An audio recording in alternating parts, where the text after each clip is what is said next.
Hello നമസ്കാരം. Chikoo cook വേൾഡിലേക്ക് എല്ലാവർക്കും സ്വാഗതം.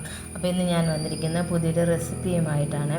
അപ്പം എന്താണെന്ന് വെച്ചാൽ ചക്കക്കുരു വെച്ചിട്ട് ഒരു മെഴുക്കുവരട്ടിയാണ് ഞാനിന്ന് തയ്യാറാക്കാൻ പോകുന്നത്. അതിനായിട്ട് ചക്കക്കുരു തൊലി കളഞ്ഞെടുത്തിരിക്കുന്നുണ്ട്. അപ്പോൾ ചക്കക്കുരുവിൻ്റെ ആ ചുമന്ന തൊലി ഇരിക്കുന്നതല്ലാണ്, അത് കളയേണ്ട. പുറത്തെ വെള്ളത്തൊലി മാത്രം കളയുന്നതായിരിക്കും നല്ലത്. അപ്പോൾ ഇത്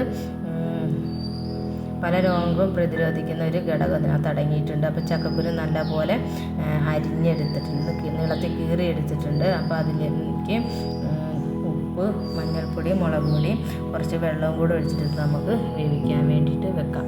അപ്പം ചക്കക്കുരു വേവിക്കാൻ വേണ്ടിയിട്ട് വെക്കാം നമുക്ക് അടുപ്പത്തേക്ക്.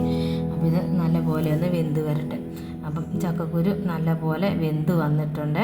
അപ്പോൾ ഇതുണ്ട്, നല്ലപോലെ വെന്ത് വന്നിട്ടുണ്ട്. അപ്പോൾ ഇത് നമുക്ക് വാങ്ങി വെച്ചിട്ട് നമുക്ക് ചീനച്ചട്ടി അടുപ്പിലേക്ക് വെക്കാം. ചീനച്ചട്ടി നല്ലപോലെ ചൂടായി വരുമ്പോൾ അതിലേക്ക് നമുക്ക് കുറച്ച് വെളിച്ചെണ്ണ ഒഴിച്ചു കൊടുക്കാം. അപ്പം ചട്ടി നല്ലോണം ചൂടായി വരട്ടെ. അതിലേക്ക് നമ്മൾ വെളിച്ചെണ്ണ ഒഴിച്ചു കൊടുത്തിട്ടുണ്ട്. അപ്പം നമ്മൾ മെഴുക്കുവരട്ടിക്ക് നമ്മൾ കടുക് വറക്കില്ല. നമ്മൾ തോരനും ചാറ് കറിയൊക്കെ വെക്കുമ്പോഴാണ് നമ്മൾ കടുക് വറക്കുന്നത്. പിന്നെ നമ്മൾ എണ്ണ ചൂടായിട്ട് വരുമ്പോൾ അതിലേക്ക് ചെറിയ ഉള്ളി, കുറച്ച് വെളുത്തുള്ളിയും കൂടെ അതിലേക്ക് ചേർത്ത് കൊടുക്കാം. കുറച്ച് കറിവേപ്പിലയും കൂടെ നമുക്ക് അതിലേക്ക് ഇട്ട് കൊടുക്കാം. എന്നിട്ട് ഇത് നല്ലപോലെ ഒന്ന് ഇളക്കി കൊടുക്കാം. മുരിഞ്ഞ് വരട്ടെ. നല്ലപോലെ നമുക്ക് ഇളക്കി കൊടുക്കാം. ഇത് ഒന്ന് ഇച്ചിരി ആയി വരുമ്പോഴത്തേക്കും കുറച്ച് നമുക്ക് ചതച്ച് വെച്ചിരിക്കുന്ന കുറച്ച് മുളക് ചതച്ചതും കൂടി നമുക്ക് ചേർത്ത് കൊടുക്കാം.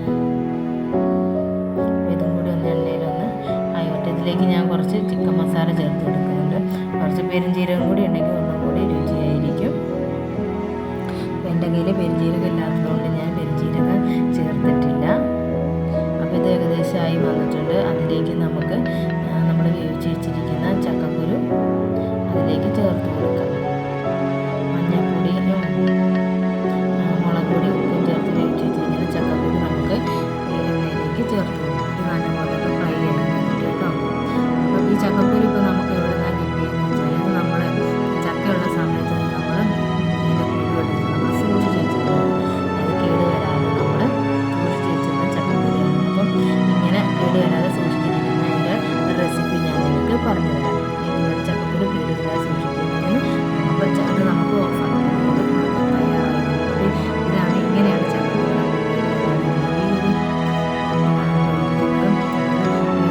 ഫ്രഷായ ചക്കക്കുരുവിന് ഒരു കുഴപ്പമില്ല. ചെറിയൊരു മധുരമാണ്. അപ്പോൾ രുചിക്കൊന്നും ഒരു വ്യത്യാസമില്ല. അപ്പം ചക്കക്കുരു മെഴുക്കുവരട്ടിച്ചത് ഇത് നമുക്ക് ചൂട് ചോറിൻ്റെ കൂടെ ഒന്ന് കഴിച്ച് നോക്കട്ടെ. അപ്പം ചക്കക്കുരു മാത്രം മതി നമുക്ക് ചോറ് കഴിക്കാനായിട്ട്.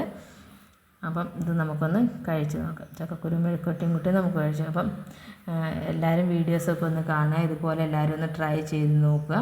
അപ്പം പുതിയൊരു വീഡിയോയ്ക്ക് വരുമ്പോഴേക്കും എല്ലാവർക്കും ടാറ്റ.